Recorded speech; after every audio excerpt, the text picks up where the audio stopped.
Hello everyone, welcome to my channel. This is Meenu Thakur. तो आज से हमारी जो सीरीज़ स्टार्ट होने वाली है मेनली फोकस रहेगी यूपीएससी प्रीलिम्स। इस सीरीज़ में हम सिर्फ यूपीएससी प्रीलिम्स 16 जून को जो एग्ज़ाम होने वाला है उसको फोकस करेंगे। क्वेश्चन नंबर 1 पे चलते हैं। Identify this endangered species whose natural habitat and flight route collide with the power transmission lines in Gujarat and Rajasthan. ये बहुत बड़ा मुद्दा बना, पिछले कई महीनों में ये न्यूज़ में रहा, ये चर्चा में रहा कि कौन सी ऐसी स्पेसीज़ है जो ऑलरेडी इंडेंजर्ड है, जिसकी पॉपुलेशन वैसे ही खतरे में है और जिसका जो हैबिटेट है, फ्लाइट रूट है, उड़ने वाली जो उसका एरिया है वो तारों में फंस जाता है, जिसकी वजह से उनकी मृत्यु हो जाती है। तो आपको बताना है वो कौन सी स्पेसीज़ है। Great Indian bustard, Indian sparrow, forest owlet, black bug. तो सही आंसर है ग्रेट इंडियन बस्टर्ड। जी हाँ, ये एक ऐसी स्पेसीज़ है जो जिसकी पॉपुलेशन एक टाइम पे 2000 हुआ करती थी। Now it decrease to 100, even less than 100। ठीक है, और इतना ही नहीं, मार्च 21 में कोर्ट ने ये भी ऑर्डर दिया सरकार को कि एक एक्सपर्ट कमेटी का गठन होना चाहिए which will examine the problem. कौन कौन सी प्रॉब्लम्स फेस कर रही हैं ये बर्ड स्पेसीज, उसका पता चलेगा। ठीक है, खासकर जिनका फ्लाइट रूट्स कोलाइड हो रहा है विद बिजली की तारें, है ना, जो बिजली की तारें होती हैं गुजरात और राजस्थान का वो एरिया जहाँ पे ये उड़ती हैं, जो एरिया है, और टकरा जाती हैं, इनकी डेथ हो जाती है, तो उसके लिए आपको एक कमेटी का गठन करना है। अब थोड़ा सा इसके बारे में और डिटेल में जानते हैं। ये large bird of the India of the bustard family है, one of the heaviest flying bird in the world. मैं बता दूं इसकी बॉडी बहुत भारी है, बॉडी बहुत भारी बड़ी भी है, लेकिन जो इसके फ्लाइंग जो पंख हैं इसके वो छोटे हैं। ठीक है, compare to the body, the rest part of the body. ये जो इंडियन बस्टर्ड है, इसका जो रहने का, ये कहाँ रहती है, कहाँ पाई जाती है? ड्राई ग्रास लैंड में, स्क्रब लैंड में, ऑन इंडियन सब कॉन्टिनेंट। ये आपके वैसे ना वेस्टर्न, आपका जो वेस्टर्न है, सेंट्रल एरिया है, ठीक है, और आपका जो पेनिसुला एरिया है भारत के, और वहाँ पे ये पाई जाती है। उसके साथ साथ ईस्टर्न पाकिस्तान, वहाँ पे भी ये देखी गई है। ठीक है, लेकिन अभी जो वर्तमान में हम बात करें, जो करंट पीरियड की हम बात करें, तो सबसे ज़्यादा जो लार्जेस्ट पॉपुलेशन है वो वेस्टर्न एरिया ऑफ इंडिया में है। यानी कि हम कह सकते हैं कि राजस्थान में सबसे largest population are found in Rajasthan. अब थोड़ा सा यहाँ पे देखते हैं, क्योंकि यहाँ से क्वेश्चन बनता है। जो IUCN है, International Union for Conservation of Nature's Red List, IUCN Red List जो है थ्रेटन्ड स्पीसीज़ का, उसमें ये इसे किस कैटेगरी में रखा गया है? पहले ये सिर्फ इंडेंजर्ड था, बट 2011 में ये पाया गया कि ये क्रिटिकल, इसकी सडनली जो है पॉपुलेशन डिक्रीज़ होती जा रही है, ये क्रिटिकल इंडेंजर्ड स्पेसीज़ में इसको रख दिया गया। भारत के वाइल्ड लाइफ प्रोटेक्शन एक्ट में 1972 में ये आता है शेड्यूल 1 में। शेड्यूल 2 भी होता है, but it comes under schedule 1। उसी तरीके से साइट्स के अपेंडिक्स 1 में है। ठीक है, हैबिटेट और बिहेवियर में बात, जैसे मैंने बताया था, ये ग्रासलैंड में है, जिसके छोटे छोटे ग्रासेस होते हैं, ड्राई ग्रासलैंड में खासकर ये रहती हैं, thorny scrub as well also. ठीक है, as well India is the only non breeding ground. Even breeding में सबसे ज़्यादा या केवल जो है सिर्फ भारत ही जाना जा रहा है। एंड द मानसून सीज़न, इस मानसून सीज़न में ये वो टाइम होता है, जुलाई टू सितंबर आने वाला है, जहाँ पे फीमेल ले देयर एग्स। ठीक है, अब थोड़ा सा इसका और एक क्वेश्चन हमने देखा कि भाई ये exclusive to north western plains, ये नॉर्थ वेस्टर्न प्लेन्स में पाई जाती है। ये राजस्थान का स्टेट बर्ड है। बिल्कुल सही है, दोनों ही सही है। मैं आपको बताऊं, राजस्थान में जैसलमेर में एक नेशनल पार्क है, डेजर्ट नेशनल पार्क। अब पूछ सकता है यूपीएससी, वहाँ पे भी ये पाई गई है। ठीक है, और यहाँ पे एक प्रोजेक्ट भी चलाया गया, प्रोजेक्ट इंडियन बस्टर्ड। ठीक है, तो ये प्रोजेक्ट भी आपका चलाया गया इसी के प्रोजेक्ट, किसमें? इस GIB at desert national park. ठीक है, अब सेकंड क्वेश्चन है आपका एक साइट के ऊपर। आर्कियोलॉजिस्ट को एक साइट दिखी जिसका नाम है पोरपनाई कोट्टाई। इसे संगम एज साइट भी कंसिडर किया गया। तो ये न्यूज़ में था due to the excavation of a circular brick structure. ये देखिए, ये इसका सर्कुलर ब्रिक स्ट्रक्चर है, इसमें 365 से भी ज़्यादा इसकी यूनिक इसके अंदर चीज़ें मिली हैं। ये साइट कहाँ लोकेटेड है? ये साइट लोकेटेड है तमिलनाडु में, ठीक है। अब पुदुकोट्टाई, तमिलनाडु के पुदुकोट्टाई के ईस्ट में ये लोकेटेड है, पोरपनाई कोट्टाई। 355 से भी ज़्यादा इसके अंदर एंटिक चीज़ें मिली है, जिसके अंदर गोल्ड नोज स्टड है, हॉपस्कॉच है, और आपके चूड़ियाँ हैं, है ना, बिट्स हैं, ग्रीन स्टोन्स हैं, ये सारी चीज़ें मिली हैं। लेकिन अब इसमें ना एक पॉइंट मिला है जहाँ पे क्वेश्चन यूपीएससी का फेवरेट बन सकता है, वो है आपकी संगम एज। संगम एज 3rd सेंचुरी BC से 3rd सेंचुरी AD तक चला। ये कह भी सकते हैं कि ये जो कृष्णा रिवर के बिलो है, कृष्णा एंड तुंगभद्र के रिवर के जो बिलो है, जो रीजन है, वो संगम एज कहलाया। संगम एज में आपके 3 जो डायनेस्टीज थी उन्होंने रूल किया, चेरास, चोल्स, पांडेस, और सबसे ज़्यादा ये फ्लोरिश्ड हुई थी अंडर द रॉयल किंग पांडेस, ठीक है, ऑफ मदुराई। मदुराई कहाँ है? तमिलनाडु में है, ठीक है। खासकर केरला और आपका जो तमिलनाडु वाला एरिया है, वहाँ पे ये बहुत ही ज़्यादा फ्लोरिश्ड हुआ Sangam age. Key source of evidence about the kingdoms is outline in from their literary references of the Sangam period. तो जो लिटरेचर है वहाँ से क्वेश्चन पूछ सकता है, ठीक है, जिसके अंदर टोकापय्यम, इट्टू टोगाई, पट्टू पट्टू, ये सारे नाम हैं, ये सारे लिटरेचर के नाम हैं। अगर आप इसको एक बार नज़र ही मार लेंगे ना, मोर देन इनफ, ठीक है। इसको सिर्फ आप नज़र मार लेना, मैं PDF शेयर कर दूंगी। नेक्स्ट क्वेश्चन है विद रेफरेंस टू कला कडल, ठीक है। ये न्यूज़ में था। ये कला कडल क्या है? ये कला कडल की स्टेटमेंट्स है, थोड़ा सा देखते हैं। It is essentially coastal flooding during the pre monsoon season by swell waves on the south west coast of India. In 2012 the term was formally approved by the UNESCO. UNESCO की full form क्या होती है? United Nations educational, scientific and cultural organisation. Kala Kadal is a name for tsunami which came under the spotlight after the 2004 tsunami that killed more than 10,000 people. इस तरीके से UPSC ने question पूछा ही था, ठीक है। आपको ये बताना है how many of these statements given above are incorrect, ठीक है। only 1, only 2, all 3, none, ठीक है। एक्सप्लेनेशन पे चलते हैं। देखो, पहली जो स्टेटमेंट है वो बिल्कुल सही है। कैसे? ये मार्च 31 को ये फ्लड आता है, ठीक है। 31 मार्च को ये केरला के कोस्टल एरिया में, ये भी पता होना चाहिए, ये केरला के कोस्टल में आया, ठीक है। लोकल लैंग्वेज जो फिशरमैन हैं, जो मछुआरे हैं, उन्होंने ये नाम रखा कला कडल। कला का मतलब थीफ, कडल मतलब आपका सी, ठीक है। और ये आया कैसे? द वर्स्ट अफेक्टेड रीजन, ये रीजन अफेक्टेड रहे, ठीक है। Such flooding events are called swell surge और कला कडल इन मलयालम, ठीक है। स्वेल सर्ज क्या होता है? ये देखिए, 2 तरीके की वेव्स होती है। एक होता है विंड वेव्स, दूसरी होती है स्वेल वेव्स।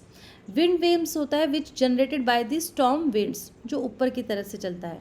स्वेल वेव्स वो होती हैं generated by energy beneath the ocean surface. Ocean surface के जो नीचे है वो आपकी स्वेल वेव्स कहलाता है, ठीक है। तो इसका बहुत बड़ा रोल था इस पूरे फिनोमेना में, कोला कडल में, ठीक है। ये याद रखना है, बहुत इंपॉर्टेंट है। हो सकता है यूपीएससी आपसे इस कंसेप्ट पे क्वेश्चन पूछ ले, स्वेल सर्ज के ऊपर, ठीक है। ये कोस्टल फ्लडिंग है जो कब आता है? प्री मानसून, अप्रैल टू मई, ठीक है। सीजन बाय स्वेल वेव्स, ठीक है। स्वेल सर्ज कह लो, स्वेल वेव्स कह लो, इसका मीनिंग पता होना चाहिए। On the south west coast of India according to ये आपका प्रॉपर इसकी वजह, ये इसके अनुसार, लेकिन ये जानना नहीं है आपको, सिर्फ इसमें इंपॉर्टेंट पूरे में यही है। कला कडल क्या था? कला कडल बस आपका एक कह सकते हैं कि एक आपका फ्लड इवेंट था जो केरला में आया 31 मार्च को प्री मानसून पीरियड में। ये आपको इसका जो मेन रीज़न है वो आपका स्वेल वेव्स है, इसको स्वेल वेव्स भी कहा गया। ये क्या होता है वो मैंने आपको बता दिया, इसलिए statement 1 is correct. Statement 2 is also correct, क्योंकि 2012 में ये यूनेस्को ने इसका नाम घोषित कर दिया था, ठीक है। लोकल जो फिशरमैन है उन्होंने कॉम्बिनेशन निकाला था 2 वर्ड्स का, कलान एंड कदल। कलान मतलब थीफ एंड कदल मीन्स सी, ठीक है। तो ये कंबाइंड होता है और इसका नाम पूरा नाम पड़ जाता है कला कद्दल। तो ये भी सही है। आपको क्या बताना है जो गलत है। ये कला कद्दल 2004 सुनामी में, ये बिल्कुल स्टेटमेंट गलत है। तो आपकी statement third is not correct. That's why correct answer is only option 1। Only 1 statement is incorrect in this question. ठीक है जी। नेक्स्ट क्वेश्चन पे चलते हैं। Recently Khatia village in Gujarat's Kutch district and Padta Bet were two places seen in news. These are associated with archaeological excavation, widespread occurrence of an infectious disease, proposed site for an agriculture research institute, tribal festival. तो मैं बताऊँ ये आपकी archaeological excavation था। ये क्या है, ये एक ऐसा विलेज है जहाँ पे ये ऑब्ज़र्व हुआ, ये देखा गया है। छानबीन के बाद पता चला कि यहाँ पे बहुत सारी ऐसी जगहें हैं जहाँ पे लोगों को दफनाया हुआ है। ठीक है, इसको बरिल ग्राउंड भी कहा गया। ठीक है, बहुत सारे ह्यूमन स्केलेटन पाए गए इस गांव में। और ये जो पड़ता बेट है, इसको लोकली बेसिकली छोटी हिमालय, छोटे छोटे जो हिमालय कह रही, छोटे छोटे जो पर्वत होते हैं उसको हिलॉक कहते हैं। उसे लोकली गुजराती लैंग्वेज में पड़ता बेट भी कहा जाता है, इसलिए ये पूरा फेमस था। The presence of the skeleton की वजह से, जिसके अंदर बहुत सारी जो स्केलेटन्स थी, पॉटरी वगैरह, एनिमल्स बोन्स, ये सब मिले। ऐसे पहले ऐसे होता था, जब लोग मरते थे उनकी चीज़ें भी उनके साथ ही दफना देते थे, जैसे ये देखिए। ठीक है, चलिए नेक्स्ट की तरफ चलते हैं। हवाना सिंड्रोम। ये हवाना सिंड्रोम बहुत ही ज़्यादा न्यूज़ में था। ये किससे रेफरेंस इसका किससे है? H5N1 symptoms, mental health symptoms, leukaemia symptoms, genetic disorder. Syndrome basically क्या होता है? Group of symptoms. तो हवाना नाम दिया गया बेसिकली ये यूएस के जो मिलिट्री है, यूएस के जो है इन्वेस्टिगेटर है, उन्होंने ये देखा कि जो रशियन मिलिट्री इंटेलिजेंस है, they might be responsible for this mysterious health condition known as Havana syndrome that affected US diplomats. क्या हुआ, यूएस के जो डिप्लोमेट्स हैं उनमें ये पाई गई, जो खासकर रशिया के दौरे पे थे। इसलिए ये एक ब्लेम भी लगाया कि भैया रशिया जो है वो इसके लिए रिस्पॉन्सिबल है। हवाना सिंड्रोम क्या होता है, यहाँ से क्वेश्चन पूछ सकता है। It refers to a set of mental health symptoms that are said to be experienced by the United States intelligence and embassy officials in various countries। ठीक है, और इन्होंने इसके लिए एलिगेशन किस पे लगाया है भैया? रशिया पे। ठीक है जी। Generally the word syndrome means set of symptoms. It does not mean a unique medical condition but rather a set of symptoms that are usually experienced together whose origin may be difficult to confirm। किसी भी बीमारी के पीछे अगर कोई एक वजह होती है, जैसे जुकाम हो गया, कुछ ठंडा खा लिया होगा तो एक कारण है, लेकिन सिंड्रोम मतलब बहुत सारे एक सिम्टम्स का ग्रुप है जिसे कह सकते हैं, और उसका ओरिजिन बहुत डिफ़िकल्ट होता है। ठीक है, तो ये क्या क्या इसके सिम्टम्स हो सकते हैं, यहाँ से क्वेश्चन पूछ सकता है UPSC. Hearing certain sounds without any outside noise, कुछ नहीं है बाहर फिर भी आवाज़ सुनाई दे रही है। नोसिया, वर्टिगो, हेडेक बना है, मेमोरी लॉस है, बैलेंस्ड इश्यूज़ है, तो ये आपका कहलाएगा आपका हवाना सिंड्रोम। इसकी जो नाम है वो कब से सजेस्ट हुआ? क्यूबा इन लेट 2016। यहाँ से इतना कुछ नहीं पूछने वाला, ये आपका इम्पॉर्टेंट एक फैक्ट है, इसे आपको याद रखना है। नेक्स्ट क्वेश्चन है ग्रीन हाइड्रोजन। ग्रीन हाइड्रोजन की बहुत बात है क्योंकि होनी भी चाहिए। हमने, भारत ने कमिटमेंट दिया है COP26 ग्लासगो में 2021 में। हमने ये कहा, भारत के प्रधानमंत्री नरेंद्र मोदी जी ने ये कमिटमेंट दिया कि नेट ज़ीरो एमिशन बाय 2070। ठीक है, कि भाई 2070 तक हम अपनी पूरा एनर्जी सोर्स जो है वो क्लीन एनर्जी सोर्स ले आएंगे। इसीलिए अभी हाल में एक इनिशिएटिव लिया गया, 100 मेगावाट जो है वो डिसाइड हुआ है, न्यूक्लियर पावर से प्लांट भी सेटअप किए जाएंगे, न्यूक्लियर पावर से जनरेट होगा, क्योंकि न्यूक्लियर पावर से आपका जो कार्बन एमिशन है वो बहुत ही कम और बिल्कुल नामात्र के उससे होता है। ग्रीन हाइड्रोजन के ऊपर चलते हैं, चलिए back to the question. It refers to the hydrogen that is produced from natural gas through energy intensive process. It does not emit carbon on consumption. At present most hydrogen produced for industrial consumption and application is green hydrogen। ठीक है, कितनी statement सही है ये बताना है। तो जो स्टेटमेंट आपकी 1 है वो बिल्कुल सही नहीं है, क्योंकि ये जो आपका ग्रीन हाइड्रोजन है ये क्रिएट होता है through electrolysis of water which splits it into hydrogen and oxygen using our renewable energy powered electrolyser. क्योंकि इसके अंदर क्या लिखा था कि भैया ये ग्रीन हाइड्रोजन नेचुरल गैस के थ्रू जनरेट होता है, तो ये आपकी गलत स्टेटमेंट हुई। सेकेंड है इट डज़ नॉट एमिट, ठीक है, वो बिल्कुल सही है, it does not emit carbon emission, ठीक है, ये कार्बन को एमिट नहीं करता, एमिट नो कार्बन, तो that's why this statement is absolutely correct. Statement third is again not correct. क्यों नहीं है? Currently most hydrogen produced for industrial consumption and application is grey hydrogen which is produced from natural. ये important factor हो सकता है UPSC ये statement बना ले कि grey hydrogen versus green hydrogen, इससे दोनों से कॉम्बिनेशन से आपकी स्टेटमेंट बन सकती है। तो ग्रे हाइड्रोजन का मतलब होता है which is produced from natural gas through energy intensive process, ठीक है, and it has high carbon emission. Grey में हाई कार्बन एमिशन होता है, जबकि ग्रीन हाइड्रोजन में ऐसा नहीं होता है। और ये ग्रीन हाइड्रोजन जो होता है ये कैसे क्रिएट होता है? थ्रू इलेक्ट्रोलिसिस ऑफ वाटर, ठीक है, बहुत ही इंपॉर्टेंट है green hydrogen and grey hydrogen. तो statement third is not correct. क्यों नहीं करेक्ट है? क्योंकि इसने लिखा था at present most hydrogen produced from industrial consumption and application is green hydrogen, जबकि ऐसा नहीं है, ठीक है। तो ये आप पढ़ सकते हैं, ये आपका इम्पॉर्टेंट इस क्वेश्चन से रिलेटेड फैक्ट्स और इन्फॉर्मेशन थे।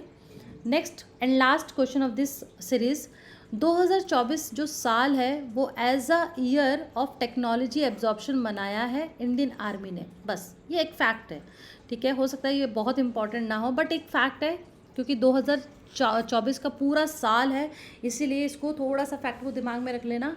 ये आर्मी ने एज अ टेक्नोलॉजी एब्जॉर्प्शन, क्योंकि बहुत सारी टेक्नोलॉजी को जो है एब्जॉर्ब कर रही है हमारी भारत की सेना, इंडियन आर्मी, इसीलिए इसको याद रखना है। Please like, share and subscribe my channel. If you have any doubt you can ask in the comment box. Thank you.